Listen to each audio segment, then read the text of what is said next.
Los autónomos que vivan que vivan fuera de la Unión Europea también podrán deducirse gastos de sus viviendas alquiladas en España. La Audiencia Nacional podría zanjar la discriminación que afecta a los no residentes. Una sentencia de la Audiencia Nacional podría poner fin a la discriminación fiscal que sufrían miles de autónomos y otros contribuyentes quienes al vivir fuera de la Unión Europea no tenían derecho a deducirse los gastos de sus viviendas alquiladas en España. Los autónomos que vivan fuera de la Unión Europea también podrán deducirse gastos de sus viviendas alquiladas en España. La Audiencia Nacional emitió a finales del mes pasado una sentencia que podría poner punto y final a lo que muchos denominan discriminación fiscal hacia los autónomos y otros contribuyentes que no residen en la Unión Europea y tienen pisos o locales alquilados en nuestro país. Hasta la fecha, Hacienda y la Justicia, a través del Tribunal Económico Administrativo, Central-TEA, entre otros, ha venido denegando de forma sistemática que las personas con propiedades alquiladas en España, pero que residan fuera de la Unión Europea, puedan deducirse los gastos de estas viviendas o alquileres, como lo hace el resto de contribuyentes. El argumento que ha utilizado tanto Hacienda como los tribunales para rechazar este derecho a los autónomos y demás contribuyentes que viven en países como Reino Unido o Estados Unidos era que la normativa fiscal veta las deducciones a todos los que no formen parte del espacio económico europeo EE. Sin embargo, y a juicio de la Audiencia Nacional, esta práctica de negar las deducciones a los no residentes en la Unión Europea podría ir en contra del criterio del propio Tribunal de Justicia de la Unión Europea, TJUE, que extiende la protección de la libre circulación de capitales también a ciudadanos de terceros estados, no solo a residentes comunitarios. Los autónomos no residentes también podrían deducirse los gastos de sus propiedades alquiladas. Según os vamos a explicar, a día de hoy, todos los no residentes que alquilan viviendas en España están discriminados porque en sus declaraciones del impuesto de la renta para no residentes, IRNR, no se les permite aplicar importantes reducciones que sí pueden aplicar en IRPF las personas físicas residentes, del 60% hasta 2023 y del 50% al 90% desde 2024.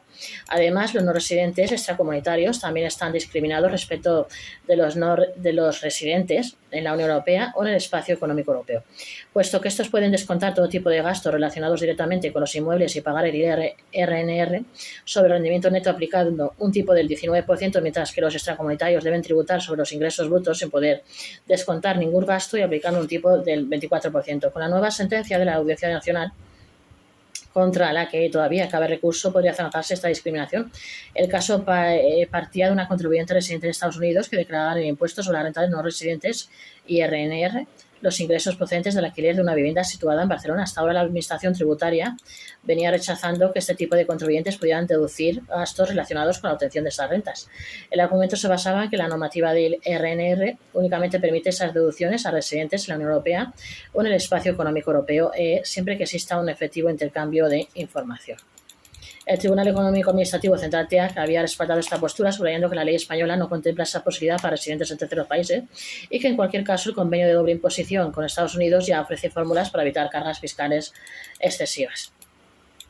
El cambio de criterio de la Audiencia Nacional. La Audiencia, sin embargo, ha optado por un criterio diferente y más favorable al contribuyente. Y su fallo se apoya en varios fundamentos. El más importante es la doctrina del Tribunal de Justicia de la Unión Europea, TJUE, que extiende la protección de la libre circulación de capitales también a ciudadanos de terceros estados, no solo a residentes comunitarios.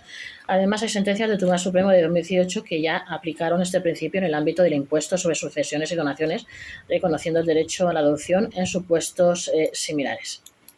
Es más, las consultas vinculantes de la Dirección General de Tributos ya reconocieron con supuestos de contribuyentes andorranos o rusos que no cabía trato discriminatorio hacia residentes extracomunitarios en situaciones comparables. Los autónomos podrían hacer una reclamación por gastos indebidos. Ahora que la Audiencia Nacional ya se ha pronunciado, aunque todavía cabe recurso, se coincide en que muchos autónomos y contribuyentes que son residentes extracomunitarios podrían reclamar los ingresos de las deducciones que no se les permitió aplicar en los últimos años. A este criterio que se afirme, conviene solicitar la rectificación de las autoliquidaciones por el impuesto de la renta de no residentes en el modelo 210 y solicitar la devolución de ingresos indebidos antes de que prescriba el derecho. ¿Qué gastos pueden deducirse los autónomos por sus propiedades alquiladas? A partir de ahora y de establecerse el criterio de la Audiencia Nacional, tanto los autónomos que viven en la Unión Europea y tengan propiedades en España, como los que son residentes extracomunitarios, podrían deducirse ciertos gastos por sus viviendas o locales, como intereses y gastos financieros, intereses de préstamos o créditos solicitados para la compra o mejora de la vivienda, gastos derivados de la financiación, comisiones, etc., tributos y tasas, IBI, impuestos sobre bienes inmuebles, tasas municipales, basuras, alumbrado, etc. Otros impuestos no estatales siempre que recaigan sobre la vivienda, gastos de comunidad y suministros, gastos de comunidad de propietarios, suministros, agua, luz y gas si las paga el arrendador y no el inquilino, conservación y reparación, obras para mantener la vivienda en buen estado, pintura, arreglos de fontanería, electricidad, sustitución de instalaciones, amortización del inmueble y muebles. Se puede deducir un porcentaje anual, generalmente el 3% del mayor entre el valor catastral de la construcción o el coste de adquisición. También los muebles y enseres alquilados con la vivienda aplicando el porcentaje de amortización correspondiente. Otros gastos necesarios, honorarios de gestoría, asesoría o administración, seguros del hogar, incendio, responsabilidad civil, etc. Gastos vinculados al alquiler. Aclarado este tema, vamos a otro tema. Los autónomos no solo tienen que pagar sus impuestos, también deben presentar algunas declaraciones informativas. Hacienda sanciona cada año a miles de autónomos por descuidos con estas declaraciones informativas. Los autónomos no solo tienen que pagar sus impuestos, también deben presentar algunas declaraciones informativas de IVA o retenciones. Estos son los modelos que suelen generar más descuidos y sanciones. Hacienda impone multas de 200 euros por no presentar estas obligaciones. Muchos autónomos piensan que las declaraciones informativas son trámites secundarios porque no implican pagar impuestos al presentarlas. Sin embargo, su olvido puede costar caro, ya que Hacienda impone sanciones fijas de 200 euros que se aplican incluso cuando no hay actividad que declarar. El problema es que estos deberes fiscales suelen pasar desapercibidos frente a otros impuestos más conocidos. Modelos como el 390 de IVA o el 190 de retenciones son los que más se pasan por alto, pero también hay otras obligaciones estatales, autonómicas o municipales que conviene tener controladas para evitar sanciones. La pauta esencial es la prevención. Da igual que no haya importe a pagar o a devolver. Los plazos son los mismos y no presentarlas puede salir caro. Estas son las declaraciones informativas que más olvidan los autónomos. Aunque las autorizaciones periódicas de IVA o IRPF suelen estar más presentes en la agenda de todos los integrantes del colectivo, los formularios informativos son los que con mayor frecuencia se quedan en el camino. Se trata de resúmenes y modelos que no implican un ingreso inmediato a Hacienda, lo que provoca que algunos contribuyentes los subestimen y terminen presentándolos fuera de plazo. Entre los modelos que más se omiten destacan los siguientes, que os voy a indicar ahora. El modelo 390, que es el resumen anual del IVA, y el modelo 190, que es el resumen anual de retenciones e ingresos a cuenta del IRPF. Pero cualquiera de las que se presentan durante enero, correspondientes a los resúmenes anuales del ejercicio anterior, pueden olvidarse. Por ejemplo, el modelo 180, resumen anual de retenciones e ingresos a cuenta sobre alquileres urbanos. Modelo 193, el resumen anual de retenciones sobre determinados rendimientos del capital mobiliario. Y el modelo 296, que es la declaración anual de retenciones e ingresos a cuenta sobre rentas de no residentes. Perdón. Además de estas, el primer mes del año también se presentan las autorizaciones trimestrales, modelo 303 de IVA, modelo 130, modelo 131 de IRPF, modelo 111 de retenciones, modelo 115 de alquileres, etcétera, que aunque no son resúmenes anuales, sino cierres del cuarto trimestre, también son susceptibles de ser desatendidas. También se insiste en que no solo existen las obligaciones estatales, tampoco debemos olvidar otros tributos municipales o locales y que dependen del ayuntamiento o gobierno regional en cuestión, como la tasa turística o el impuesto de actividades económicas que hay. Hacienda sanciona aunque la declaración no suponga ningún pago. El hecho de que los modelos informativos no impliquen ingresar dinero a Hacienda no significa que puedan presentarse tarde o ignorarse. Su incumplimiento conlleva sanciones fijas que afectan directamente al bolsillo del autónomo, incluso en los casos en los que la declaración es a cero. La multa más habitual es de 200 euros, una cantidad que puede variar en función de las circunstancias. Depende de si ha habido requerimiento previo de Hacienda o no. Además,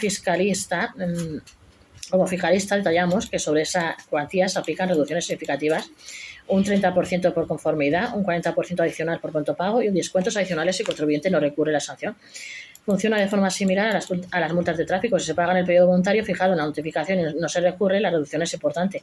Luego estaría sincronizar el propio calendario con el de la EAT, evita olvidos. Aunque mantener al día las declaraciones informativas no siempre es sencillo, sobre todo porque coinciden con otros plazos fiscales y muchas veces no implican un pago inmediato, tenerlas bajo control evita sanciones y ahorra tiempo a la hora de responder a posibles requerimientos de Hacienda.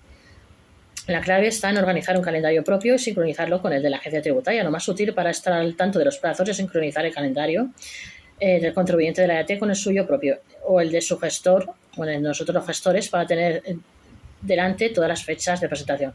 Además, se recuerda que no solo hay que prestar atención a las declaraciones estatales, tampoco debemos olvidar otros tributos municipales o locales y que dependen del ayuntamiento o del gobierno regional en cuestión, como la tasa turística o el IAE, según se advierte.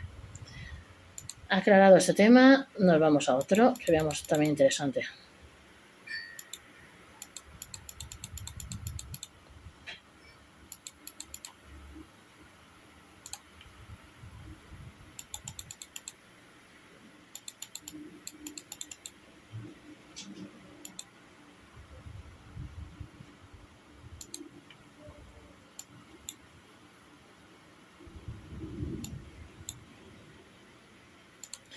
Autónomos del taxi. El nuevo convenio les obliga a tener registro digital de jornada a partir de 3 empleados.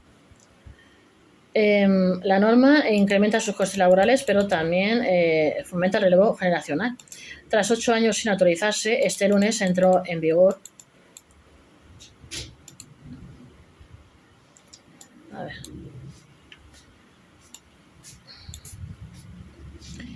Este lunes entró el Convenio Colectivo Nacional del Sector del Taxi, publicado ayer, lunes 18 de agosto, el pasado 18 de agosto, en el Boletín Oficial del Estado B, trajo consigo novedades que afectaban de lleno a los autónomos titulares de licencia que cuentan con asalariados. A partir de ahora deberán asumir mayores costes laborales y nuevas obligaciones, entre ellas el registro digital de jornada en algunos casos. Este acuerdo, firmado por la patronal Antaxi junto a los sindicatos Comisiones Obreras y UGT, llevaba 8 años sin autorizarse y, según su presidente, supone una buena noticia porque moderniza el marco laboral del sector. Era un convenio que necesitaba autorizarse y dotar de retribuciones razonables. El representante de los autónomos de taxi recuerda que se trata de un hito alcanzado tras un largo proceso de casi 2 años de negociaciones y defendió que, aunque implica un incremento de costes de más del 10% respecto a lo que estaba pactado hasta ahora, no son subidas que hagan inviable la contratación de asalariados.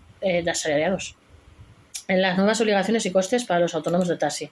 El texto, que estará vigente hasta el 31 de diciembre de 2027, introduce mejoras salariales y laborales para los asalariados que repercuten directamente en las obligaciones de los titulares de licencia que tienen empleados a su cargo. El convenio fija un salario base de unos 15.800 euros brutos anuales, regula la jornada máxima en 1.780 horas al año y amplía pluses, pagas extraordinarias y permisos de conciliación para los autónomos. Esto implica asumir un incremento de costes salariales de más del 10% respecto a lo pactado hasta ahora. Otro de los cambios que afecta directamente a los titulares de licencia con asalariados es la obligatoriedad del registro digital de jornada en autónomos y empresas con más de 3 trabajadores.